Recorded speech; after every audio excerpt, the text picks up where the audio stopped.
Correction de la fiche d'exercice sur les fonctions linéaires, capacité numéro 2. Ici, nous allons voir comment déterminer l'image ou l'antécédent d'un nombre par une fonction linéaire à partir d'une expression algébrique, à partir d'un tableau de valeurs, à partir d'une représentation graphique. Dans l'exercice numéro 1, ici nous partons d'expressions algébriques et nous souhaitons calculer des images et des antécédents de fonctions linéaires. Attardons-nous sur la première question. Ici, je vais développer les explications et j'irai un petit peu plus rapidement dans les explications, dans les réponses de la question 2. Ici, nous avons une fonction f, une fonction linéaire qui est définie par l'expression algébrique f de x égale moins 2,5x. Alors, pour calculer les images ici des nombres qu'on nous propose, il suffit de, j'ai envie de dire, remplacer la valeur de x par les nombres qui sont proposés. Dans un premier temps, x prendra la valeur 4, puis la valeur 10, puis la valeur 15. Vous faites le calcul à partir de moins 2,5x. Je rappelle que moins 2,5x signifie moins 2,5 fois x. C'est une multiplication qui est sous-entendue. Ici, nous pouvons donc dire que l'image de 4 par la fonction f est moins 10, l'image de 10 par la fonction f est moins 25, et l'image de 15 par la fonction f est moins 37,5. Pour les calculs d'antécédents, on vous demande l'antécédent de moins 17,5 par la fonction f. Ici, cela signifie que vous cherchez le nombre de départ, anté qui signifie avant, d'accord? Donc vous cherchez l'antécédent, vous cherchez le nombre de départ, tel que moins 2,5 fois ce nombre de départ me donne comme résultat, comme image, moins 17,5. Ici, vous avez donc une multiplication à trous à réaliser. Quel nombre multiplié par moins 2,5 me donne comme résultat moins 17,5. Cela signifie que pour trouver ce nombre, vous devez effectuer la division moins 17,5 divisé par moins 2,5. Vous pouvez y aller à tâtons aussi, mais le tâton, en fait, vous arriverez à trouver la réponse ici, puisqu'en plus c'est un nombre entier, mais ça sera un petit peu plus long. Donc le nombre cherché est 7, c'est-à-dire que ici, l'antécédent de moins 17,5 par la fonction f est 7. Par la suite, nous cherchons l'antécédent de 32,5. Et bien par le même procédé, on va chercher quel est le nombre de départ, tel que moins 2,5 fois le nombre de départ égale 32,5. Pour le trouver, nous faisons la division, 32,5 divisé par moins 2,5, et ce nombre est moins 13. Donc le nombre de départ que nous devons choisir est moins 13 pour obtenir un résultat de 32,5. Pour la question 2, ce que je vous ai dit, je vais être un petit peu plus rapide. Ici, vous procédez exactement de la même façon pour obtenir les images et les antécédents. S'il y a besoin, je vous laisse mettre en pause la vidéo pour que vous puissiez prendre des notes et puis comprendre les explications. Dans l'exercice numéro 2, on vous donnait des tableaux. Ces tableaux représentent des fonctions linéaires. La première notée U, la deuxième notée V, et il fallait remplir les cases qui étaient vides par rapport à ces fonctions et aux informations données. Donc, attardons-nous sur le premier tableau.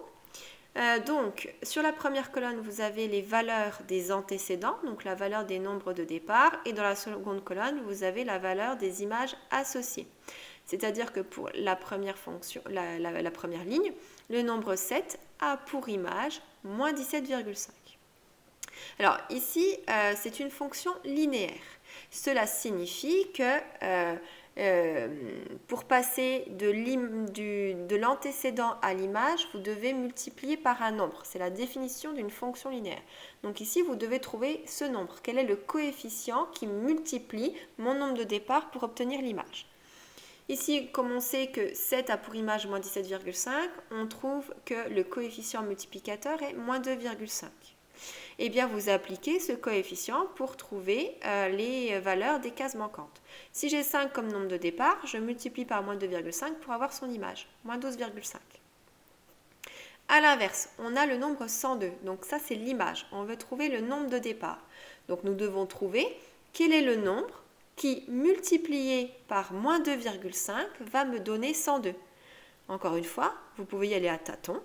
Le tâton fonctionne toujours Si le nombre que l'on cherche n'est ni entier ni décimal, vous trouverez une valeur approchée. Une des limites du tâton, c'est de la méthode à tâton, c'est que c'est très chronophage, ça vous prend beaucoup de temps. Ici, pour trouver rapidement quel est le nombre de départ, vous pouvez effectuer la division 102 divisé par moins 2,5 et vous trouvez moins 40,8. Ensuite, là vous avez deux cases vides, mais en fait on vous demande de trouver l'image de moins 3. Cela signifie que moins 3 ici est l'antécédent.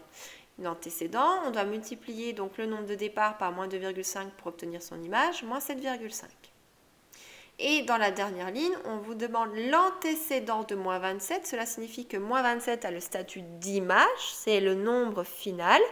Donc, quel est le nombre de départ qui, multiplié par moins 2,5, me donne moins 27? C'est le nombre 10,8. Vous faites le même procédé pour le second tableau de variation, pour la seconde fonction, la fonction V. Donc, vous devez trouver dans un premier temps quel est le coefficient multiplicateur, parce que ici, vous avez une fonction linéaire. V est une fonction linéaire. Donc, 3 doit être multiplié par un certain nombre pour obtenir 40,5. Ce nombre, c'est 13,5. Donc, vous appliquez ce coefficient pour trouver toutes les valeurs qui vous sont demandées. Ici, je ne développe pas plus parce que je l'ai fait pour la première fonction.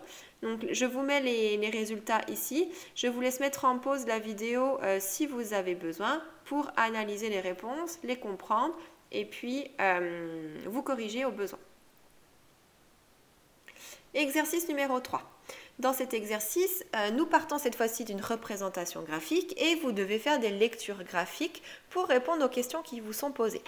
Quand vous faites des lectures graphiques, il est important de laisser apparent vos traits de lecture, c'est-à-dire de laisser les marques sur votre graphique qui vous ont permis de répondre aux questions.